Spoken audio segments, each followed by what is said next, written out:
Okay, so the next part is making the risotto. Now, level 2s have done this as an assessment this year. Level 3s have done it a couple of times as well, so I'm going to be fairly sort of quick with the demonstration. I put in there about 10 grams of butter and I'm just going to melt it. Don't let the pan get too hot or else your butter will burn, of course, and your risotto will be completely spoiled. First thing that goes in there are some finely diced shallot. There's about half a shallot there. And I've also got 1 clove of garlic which has been crushed down with a knife and some salt. And I'm just going to sweat that literally for about maybe 30 seconds to a minute, just to take the edge off it and just to make the shallot slightly translucent. The rest of the ingredients I'll talk through as I put them in. Some are optional because some are quite expensive to get hold of, and some are just nice to have in there. So I've also got some really finely diced mushrooms as well. There's just about 1 mushroom in there which I've just cut into really fine brunoise, and I'm just going to pop that in there as well. And that's going to take literally seconds to sweat off as well. In this pan just here as well, I've got some vegetable stock. Now there's probably about half a litre in there, something like that. It's just enough to bring this risotto together. And if you remember, when we're making risotto, we're using a round grain rice. Now this is arborio rice, and we use a round grain rice because it's full of starch and that makes our risotto really nice and creamy. So I've got 2 small pots of that. We could use other types of round grain rice. There are other round grain rice available, but arborio is just the one that we use in college. Okay, so the next thing to go in is our arborio rice, and I'm just going to pop that in, and then I'm going to make sure that I coat that rice in all the rest of the ingredients. And we can hear the rice grains start to snap a little bit, start to crackle, and that's just some of the starch starting to come out of the rice grains and it's burst.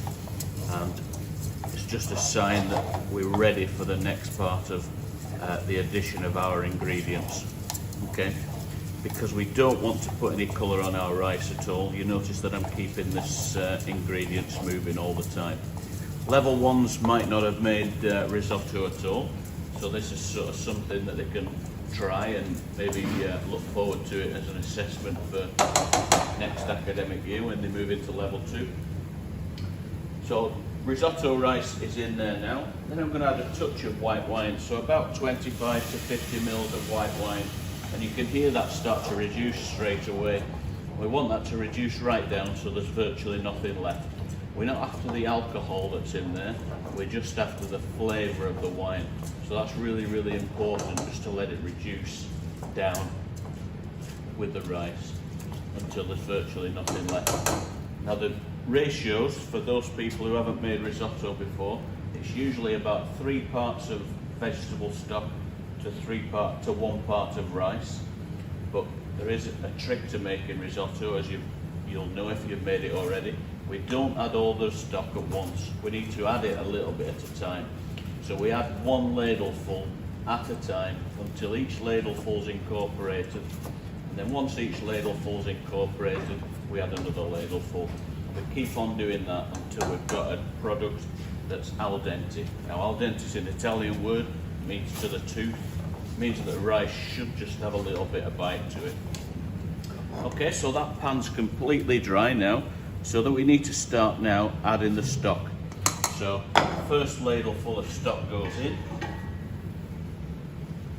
Okay, and we stir that round and keep on stirring until all that ladleful of stock has disappeared. And then, as I said, we can add 1 more ladleful, then another, and then another. And after every time, we make sure all the liquid's disappeared. So we've got really sort of a nice dry pan before we add the next ladleful. Okay, so we've got to a stage now where our risotto is al dente. Little taste, just about sure. That's perfect, even though I say it myself. So we've got some ingredients that we need to add right at the very end.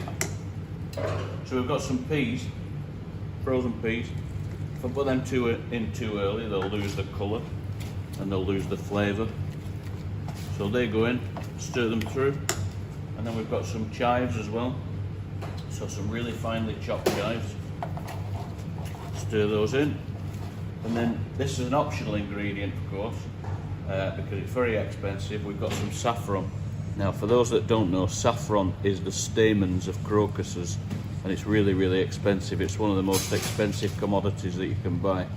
So I'm literally just going to put a few of those stamens into there. And they're going to take just a few minutes to infuse. So I'm going to give that a little bit more cooking time, so 2 to 3 minutes. And hopefully that saffron, it should just add a little bit of colour, and it should also give it a really, really nice flavour. Now, if you can't afford saffron, which most people can't do or can't get hold of it because it's not sort of readily available, you can get powdered saffron, and you can also get turmeric as well. And turmeric has a slightly different flavour, but it'll give it a nice little touch of yellow. We're just looking for a yellow colour, just as a bit of a complement to the dish, really, just to make it look a little bit more exciting. Okay, so once I've got that saffron to infuse, all I need to do then is put a little bit of seasoning into there.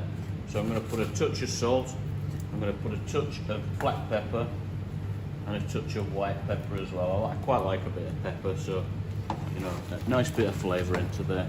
And then we need to season that.